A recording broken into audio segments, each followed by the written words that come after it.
Մենք արդեն մի քանի տարի համարյա ամեն օր ասում ենք, բացատրում ենք, այս մարդը ու այս թիմը բերվել է Արցախը հանձնելու համար, Մեղրին հանձնելու համար եւ Հայաստանը կործանելու համար։ Եվ այս մարդը ամեն օր կատարելու է Ալիևի եւ Թուրքիայի նոր պահանջները, Ալիևի Էրդողանի նոր պահանջները։ Եվ դա չի վերջանալու, դա ամեն օր շարունակվելու է։ Այն մարդիկ, ովքեր ասում են Արցախը հանձնենք, Ղարաբաղը հանձնենք, հանգիստ ապրենք, լավ ապրենք, հիմա դուք տեսաք դա ինչի բերեց։ Այս մարդը չի կանգնում ամեն անգամ պահանջաստանում Ալիևից Էրդողանից եւ դա կատարում է։ Այսօր իմացանք, որ այդ փոփոխությունները սահմանադրության ինչ են պարունակելու իրանց մեջ։ Առաջինը չկա Արցախ, չկա անկախության հռչակագիր, այսինքն չկա Հայաստանի 3-րդ հանրապետություն։ Մեր սահմանները որոշելու են մեր հարևանները, ինչպես խոսեցինք իմ շատ սիրելի գոլեգայի հետ, Էդգար Ղազարյանի հետ։ Երկրորդը ամուսնությունը որպես տղամարդու եւ կնոջ ինստիտուտ վերանում է, այսինքն այլևս մենք ավանդական ընտանիքը չենք ընդունում, որ դա լինում է կնոջ եւ տղամարդու միջև։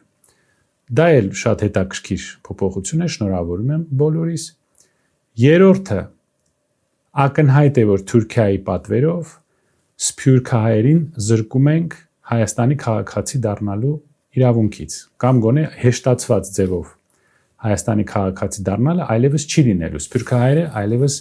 որևէ արտոնություններ չեն ունենալու։ Սա պարզ է, որ Թուրքիայի պահանջն է, որ եւս մեկ հարված հասցնել Սփյուռքին։ Հետո գրավոր ձևով զեկույցներ կառավարության գործունեության մասին այլևս չենք պահանջելու եւ միջազգային կազմակերպություններից դուրս գալու կարգը ավելի հեշտացված է։ Ռեֆերենդումի կարիք չկա։ Դե պարզ է, ինչ կազմակերպություններից ենք դուրս գալու։ Այսինքն Արցախ չկա, մեր անկախության հռչակագիրը չկա, սփյուռքահայությունը չկա, ավանդական ընտանիք չկա եւ այլն եւ այլն եւ այլն։ Մենք ամեն անգամ ասում ենք, այս մարդը ցուցակ ունի պահանջների, իրան բերել են իշխանության եւ հեսա ստիպելու են, որ վերընտրվի, որ նա այդ ցուցակը կատարի։ Արցախը հանձնի, հանձնեց,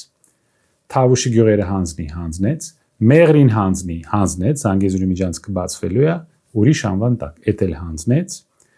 Ցեղասպանության մասին չխոսած, չի խոսում, Արարատը Գերբից հանի, բանից անցակետերում էլ Արարատ չկա, հիմա արդեն ամբողջ Հայաստանում Արարատը հանելու են մեր ազգային սիմվոլներից, էդ էլ արեց,